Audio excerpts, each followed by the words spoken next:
too much fucking pollen out here. With my sinuses. Yes.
Gonna make things better. We're all grateful.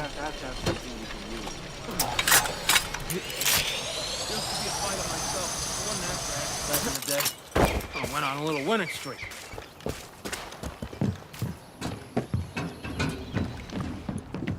Okay, here we are. Head on in, and my associate will help you get processed.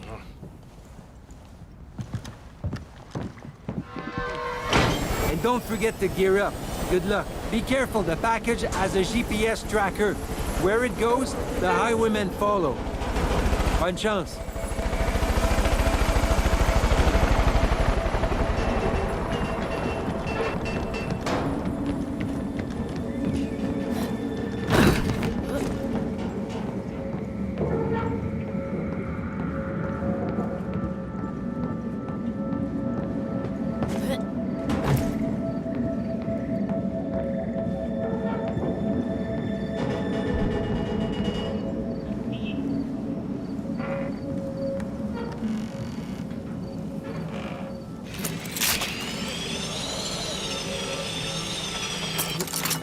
Thought you could take our gear, huh?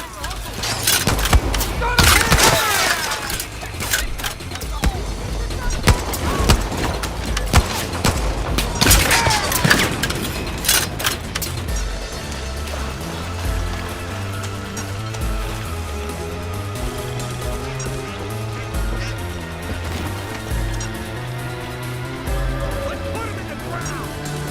Fuck this!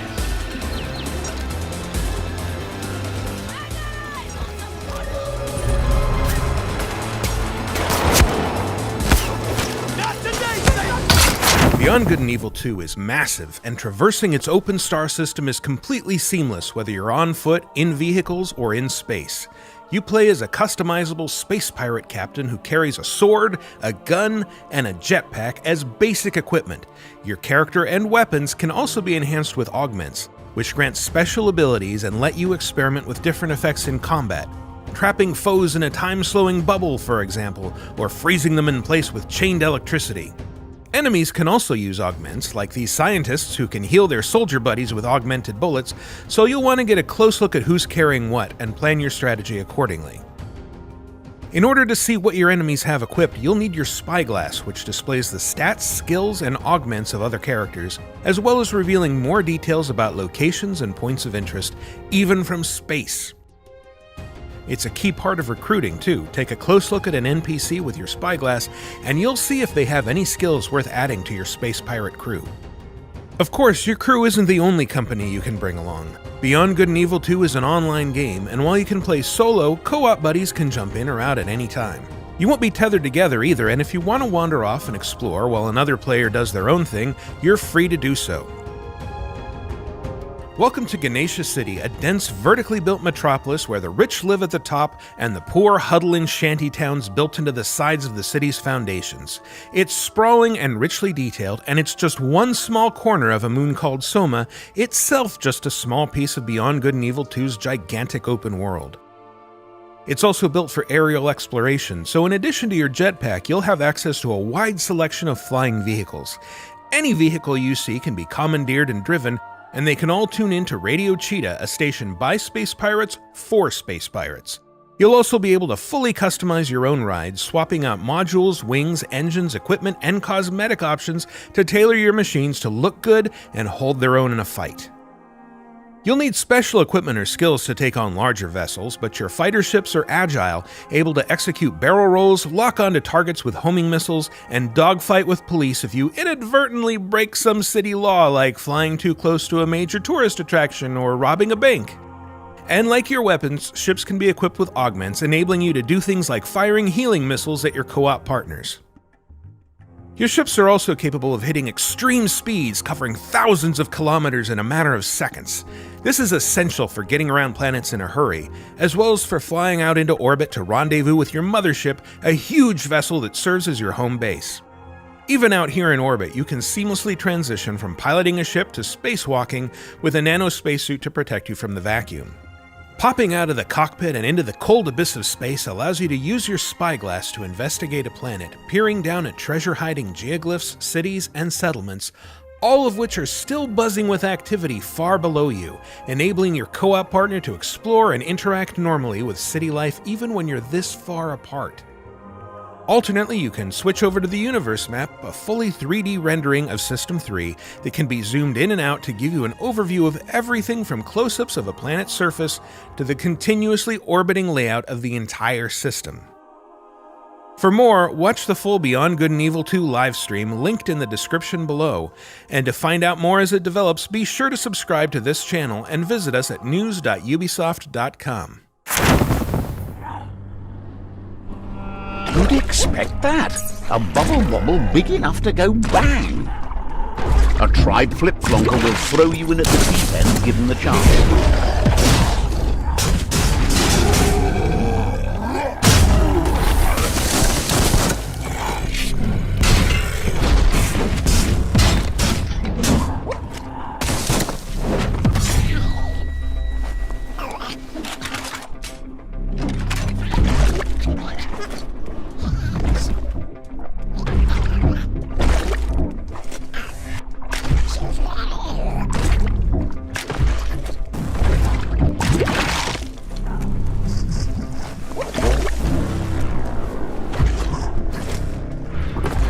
This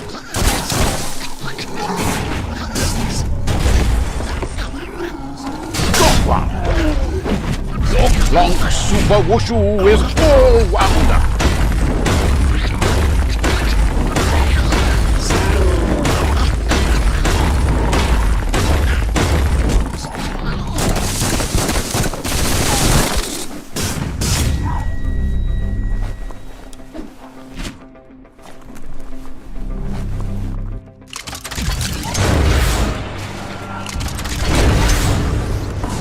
To diffuse that sprout before it blows up in your face.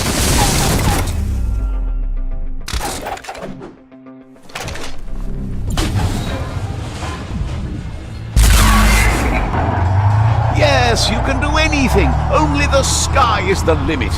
Now, let's take this back to Earth.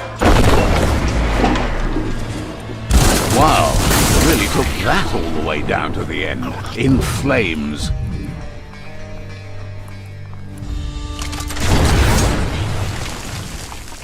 For those that work metal, scrap from mech skronks like this are heavyweight.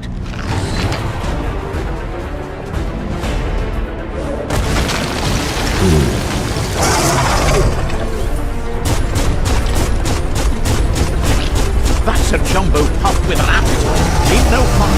Better put it in before it ends our world.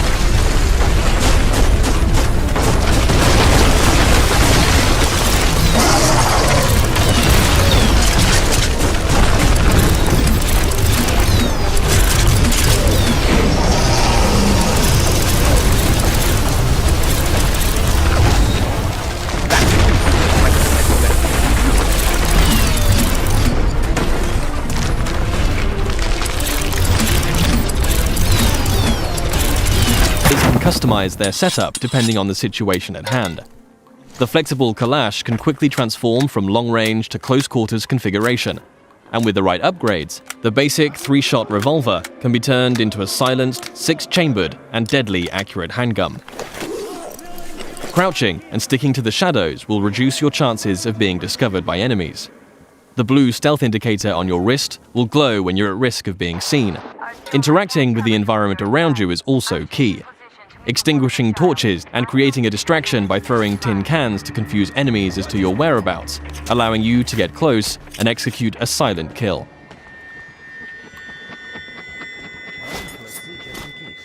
If it's too difficult to approach from behind, a throwing knife will bring down sentries from range.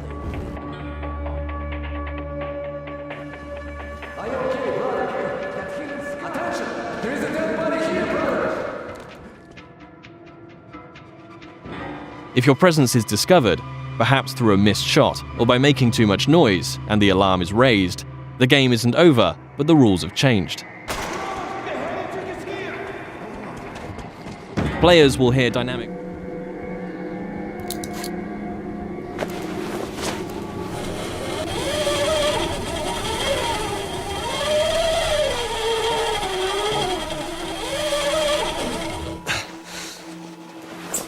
Even in such open environments, claustrophobic close-quarters combat is never far away. Players will still experience the tense, frightening encounters that have made Metro what it is today. But these moments of pure, anxiety-inducing combat are seamlessly embedded into the wider, open levels.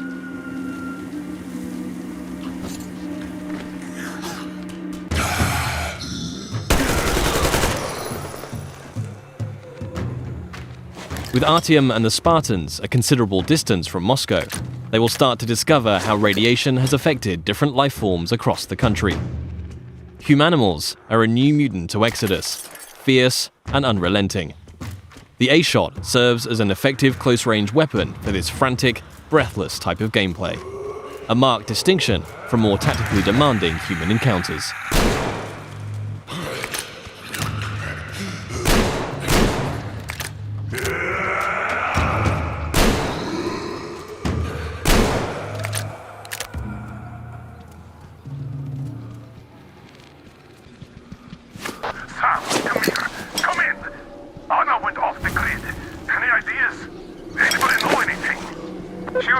Check out those antennas some 200 meters from the Aurora. Alone? What the hell? And what did you all do? Artyom, get there on the double! Miller over and out! Artyom's wife, Anna, the Spartan Order's top sniper, has gone missing, and players now have a new directive to find her. Mission updates will be marked on a player's map, a physicalized object that you can access at any time. Metro avoids the clutter of HUD and UI wherever possible, communicating all critical information through tangible, tactile objects to increase immersion. Whilst nighttime can provide cover, it brings its own set of challenges. A watchman on patrol can spell danger, and if not dealt with, it will call its pack to ambush you.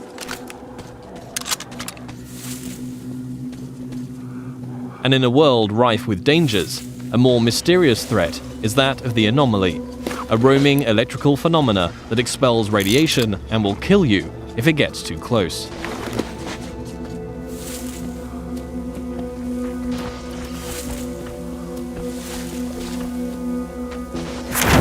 So brutal. Ah, I see we got a guy up here.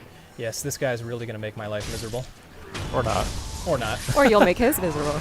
Ooh! Careful. Now this guy looks a little bit tougher. I notice he has two diamonds up in the upper left-hand corner. What does that represent? So this guy is a mid-boss, Okay. and he's known as a samurai general. He really tests everything that you will have learned in the demo up to this point. Got it. He is very strong, he's very fast, and he has a huge moveset. And I want to try to take this guy on with my sword here. Oh, nice. So what you saw there was an example of something called Mikiri, and the idea behind that is that I dodge into his attack rather than away from his attack. Got it. So it rewards me for being aggressive. Very cool. So you don't always want to be defensive. Sometimes Exactly. you gotta just dive right into the fray. It feels like being aggressive in combat is kind of the theme with this game. Yes, absolutely. You can be rewarded or you can be heavily penalized for being too aggressive. In this case, I'm trying to strike a friendly balance between the two. Yeah, the death and resurrection mechanic is really interesting too. I'm sure that we'll see some of that later. Oh, I can assure you, you will see the death mechanic, and it won't be by choice. So what just happened is you sort of have been going on this back and forth with posturing, and now you just had that finisher move that knocked out one of his diamonds. So it's not quite just attacking, like you guys are sort of defending and doing a back and forth. That's exactly what it is. It's a little bit of a dance, a bit of a tug of war. And the idea here is that I'm trying to break through his posture, and Which he's is trying to break represented through at the mine. top of the screen there, that yellow bar. Yes, precisely. Nice. He does not like you. Almost. See, I would have gotten greedy there. I would have done the classic From Software thing and gotten killed right when I was about to kill the guy. Yes, I do it all the time. Oh, Somehow I managed to stay strong. very cool. Nice work. Thank you. Man, you made short work of that guy. So I was about to say, our protagonist has this prosthetic arm. You know, in the one hand, he always has the katana, but then on the other hand, he can sort of switch out different abilities. Very, very cool. We're about to see some of that here. Yes. And what you'll also notice is that certain enemies are weak to certain prosthetic tools. That So you enemy, have this axe out here. yeah, he happens to be weak to swords, or I'm sorry, to axes, and you can cut through his shield like butter. If you don't do that, he will block nearly every attack that you throw at him. Interesting. So there's also a level of strategy of which attachment you want to use. Bingo. And certain enemies, like this guy, are weak to a sword in the throat. I think you were, one of the other tools you were using was that flame vent, I think it was called, right? Yes, exactly. Yeah, and that's how you lit your sword on fire. Yep, I can light my sword on fire. I can light enemies on fire. I can kind of break them out of the attacks that they're performing. So there's a lot of different ways you can utilize it. Nice. Nice. Now in this area, there's this big, angry-looking guy Yeah, attached to. he looks angry. Oh yeah, he's mad. He's really upset. I'm not sure why. Didn't have breakfast. And here in this area, I can jump right down. You can see off to the right-hand side, I can grapple up to this tree, okay. Do or some I can sneaking. take a sneaky, stealthy approach, which I'm going to do right now. I'm a fan of that. But in order to do that, I can't get caught. Oh, By careful. a sweet So, little old lady. The sweet little old lady, she has a bell. She's not particularly dangerous, but we're not going to take any chances. Oh! Bye, little old lady. Well, so much for that. She was more evil than you realize. Oh, okay. She had it coming. Trust me. So these sculptor idols, they're sort of a checkpoint for you. Yes, that's exactly what they are. They will also refill your healing gourd, which is the bottom right-hand corner of the screen there. That is helpful. Good So to there's know. some pairs. As realistic as possible. So yeah, we're not holding back on that at all. And you know, and Sam's done most of his own stunt work for this. And I can tell you that when we're on the performance stage and we're capturing that stuff, we just try to keep it real, right? Right. Well, right. There was sort of a decision made at some point. What we've been I've been on the project for what, 2 or 3 years now. Yeah, I think 3 years. And so early on, I think there was a more, what were we?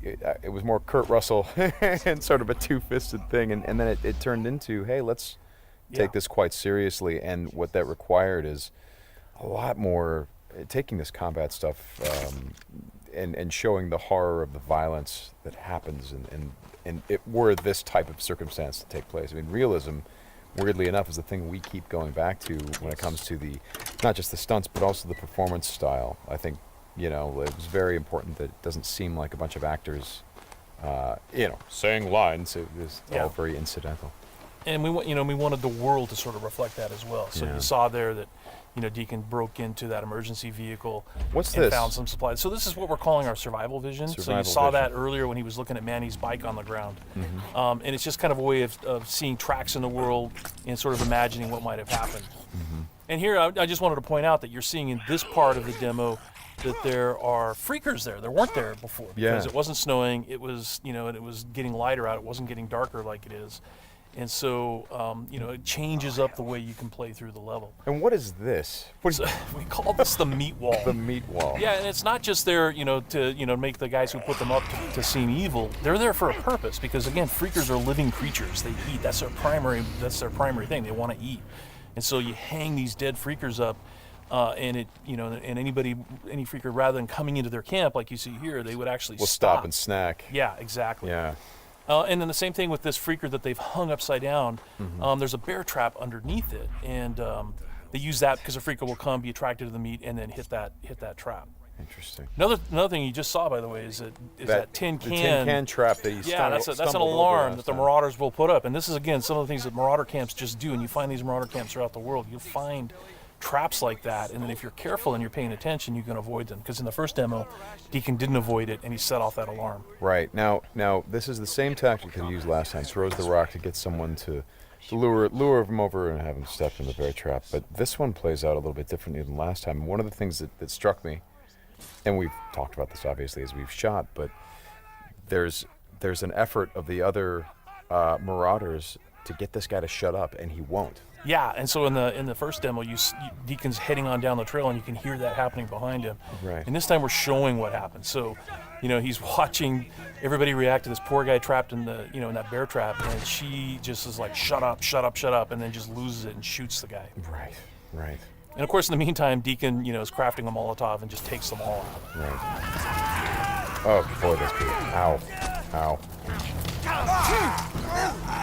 So again, it's like in the previous demo, Deacon would have gone off to the trail down to the right. This time he's going to head this way. He follows the tracks, and comes under a sniper attack. Now let me ask you something about the survival. Okay, there's a sniper attack coming, but the survival vision is, if you don't say upgrade your survival vision, can you miss clues? I mean, are there things that you would get if you upgraded your survival vision that would help you complete the mission better? Exactly, and you have to, we have a whole skill tree, and it's all tied to the experience that you can earn as you're just playing through the game, and then you can upgrade those things. What's happening here? We got a freaker tied to a tree. Yeah, so this is another type of trap that Marauders will set. They will they will basically chain freakers to the perimeter of their camps, and they use them as kind of an alarm system. And then that, you saw that Marauder there. He was just tormenting the poor freaker, and then so Deacon kind of takes advantage of that.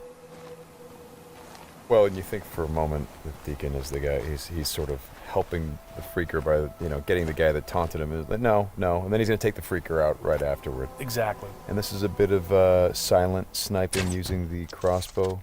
Yeah, so this whole sequence at the end plays out very differently. In the first demo, you saw Deacon use a swarm. He weaponized a swarm, lured them into the camp, and then they kind of did the work for him. There's no swarm in this run-through. Right. So the player really has to go in and use what we're calling our strategic sandbox combat, and that's just, stealth mechanics and setting and using traps, whole arsenal of weapons. You see there's a variety of weapons that Deacon's going to use through this, including the crossbow. He crafts his own bolts. And he's got to figure out how to get up to Manny, using his combat skills instead of doing it strategically. So straighten me out. Those bonfires, were those there in the previous demo? No, they weren't. Right. So that's another big difference. Is that if you come here during the day, it's like in the media showcase demo, there was like kind of a fight club thing going on. Right. They were punching each other, and everybody was just sort of getting into it. Nobody's really paying attention to what's going on. Yeah. And now it's getting dark and it's cold out. So they've built these bonfires. So. And again, it's not just a cosmetic change in the way the... Well, it's cold, right? Yeah, it's because it's cold. They have to build some... So it changes the way the Marauders behave in the level. Mm-hmm. Well, that's very... Again, this is part of the reason why I love that you did this as a demo, because the behavior of all of these things, not just the freakers, but the Marauders, everything, there's a logic to it. You can track why they're doing the things that they're doing. And you can use it to your advantage in the gameplay. That's kind of what I like about this so much. And that's really what we wanted to showcase this year, is that it's an open world game, and everything you see around here. And again, we're only playing this two different ways. You saw that waterfall way up there off in the distance. There's a bridge that goes in front of that. If you had a sniper rifle and enough ammunition, you could have driven your bike all the way up there. There's trails that go all the way up there, and you could have used your sniper rifle to take out this entire camp, because it would have taken them a while to figure out where the shots were coming from and to get to you. So, that's a different way to play it. There's another way to play it, by the way, where you could have just stealthed in through the entire camp if you had the skills to do it.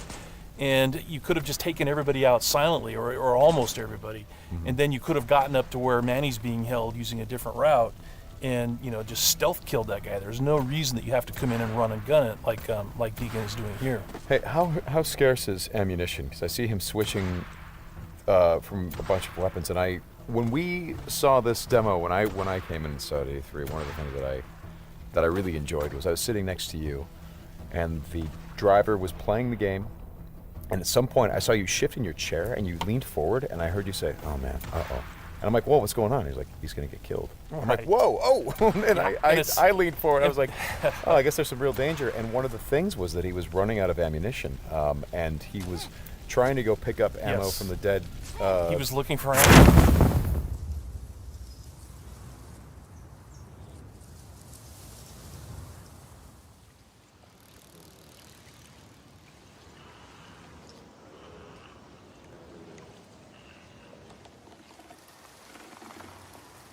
Samurai.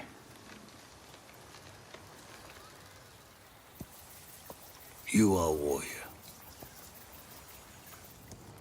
I can see that. You trained your whole life for this.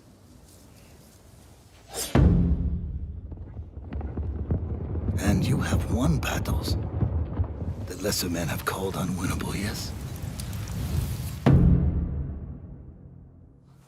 But while you were sharpening your sword, do you know how I prepared for today?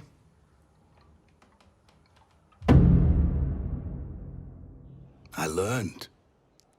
I know your language, your traditions, your beliefs, which villages to tame and which to burn.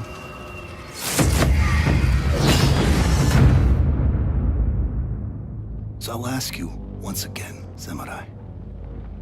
Do you surrender?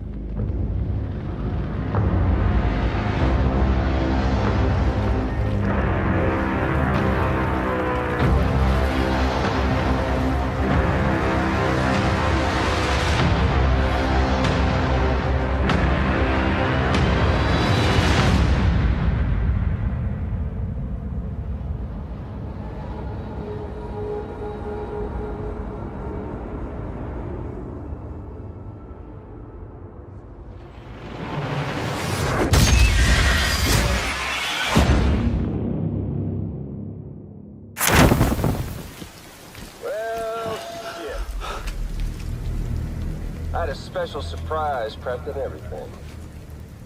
But it looks to me like your hands are full. It's no biggie. We can always tweak the rules a bit.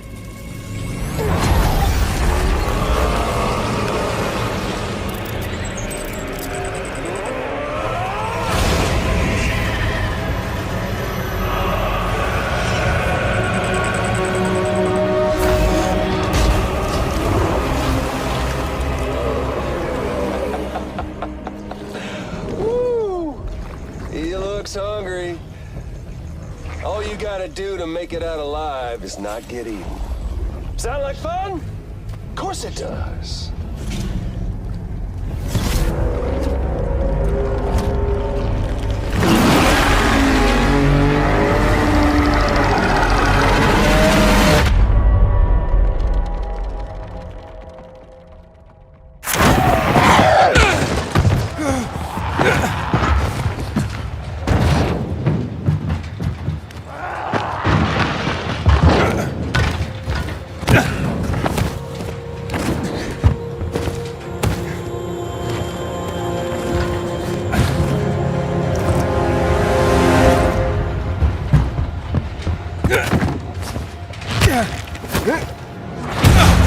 Dying Light 2 features a functioning ecosystem that reacts on multiple levels to the things you do and the choices you make. In the example we're about to show you, our protagonist undertakes a mission for the Peacekeepers, one of the many factions active in the city. They want you to negotiate with two survivors who are controlling and hoarding a water supply. Are you going to insult us with another final offer? Let's say you choose to carry out the Peacekeepers' orders, one way or another. Stay back! After this, you'll start seeing a significant change in the city, as access to the water supply has allowed the Peacekeepers to bring stability and develop the area. There's even running water for the people at street level. And that raises their morale and allows you to replenish your energy on the go. But there's a cost to this. The PKs have a rigid approach to law and order. Anyone who dares So while the streets may be safer, it's only safe for those who side with them. So if you get on their bad side... Now let's return to that moment of choice. And instead of killing them, you choose to team up with this group to supply water in the black market. As you will see, this creates a very different set of consequences for the city. With water being a precious currency, it brings you access to new resources and trade. But this in turn attracts the worst type of people to the area. And this is just a single decision, one out of hundreds you'll have to make. But it allows you to carve out your own world, your own city from the apocalypse. Each player's game experience will be unique. And by the way, this is just what happens in the day. At night, well, things tend to get a lot darker.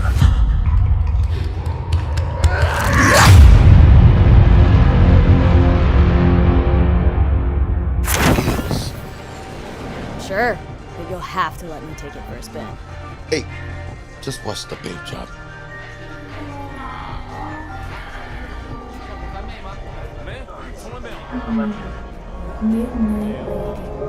This pendejo. Hey, carnal! Hey, you got a problem? This guy looks an awful lot like one of those scavengers we took out earlier.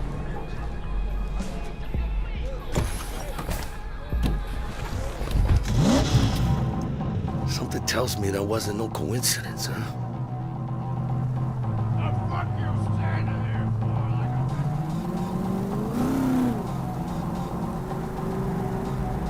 Jackie's car is a super-powered sports car running on Chew-2, the super fuel of the future.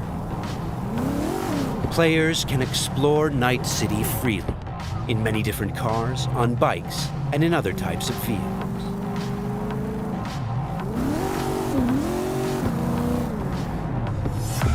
This does not look good. Puta madre! Grab the wheel, Jack! Oh, fuck! It looks like the scavengers from earlier are still angry. They're pulling ahead, Heiner! Watch it now!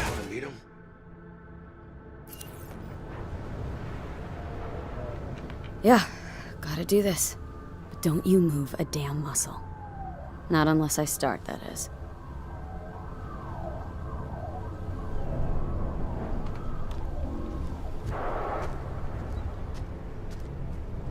These guys are levels higher than we are. Let's try to approach them carefully. Stout, take it you were the one to call? Yep. Wanted... Think you're smart? Thought you could blackmail me, bitch? Set conditions? Calm the hell down. What is this? I've got you now, asshole. You're insane. Who the fuck is this? I'll know in 2 seconds flat. That fucking thing ready? All set. Are you here alone?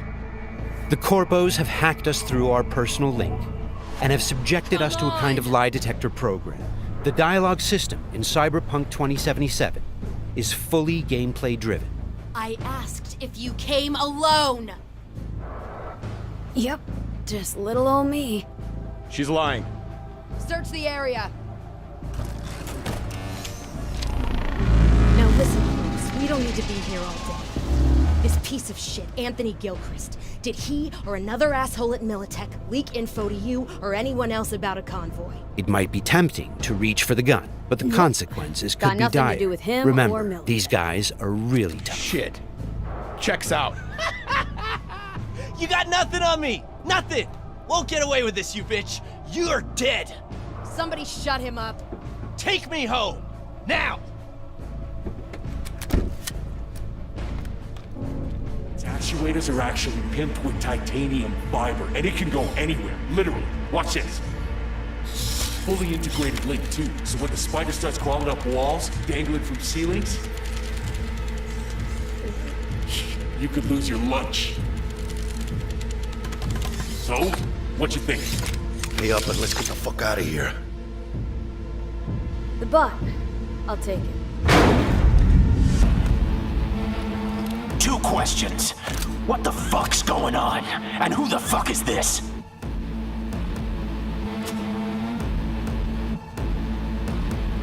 Got 50 large on this Kretchen.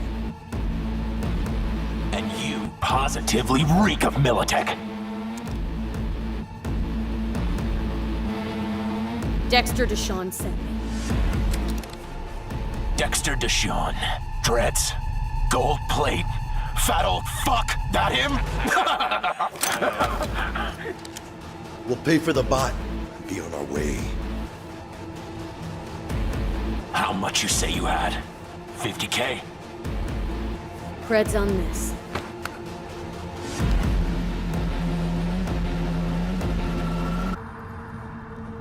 Move it.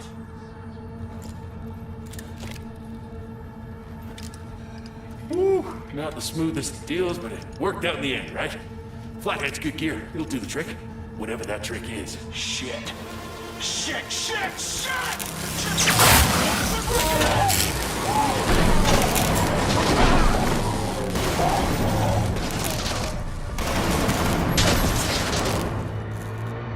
It turns out the cred chip we got from the Militech agent contained a virus Cut which off. fried their system. Virus must have tripped security. Royce, their leader, is making a break for it. Militech had to end this way. Before we figure out a way to leave, let's grab the splinter that controls the bot from one of these dead maelstromers.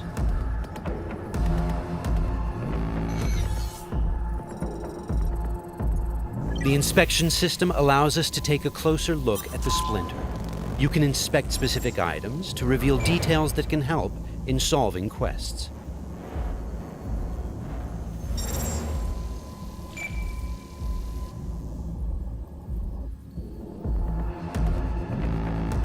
Okay, let's equip the splinter into our chipware slot.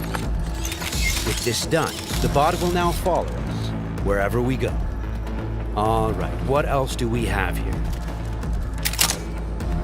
Nice! A street-modified tech shotgun. Tech weapons fire rounds that penetrate walls and other types of cover.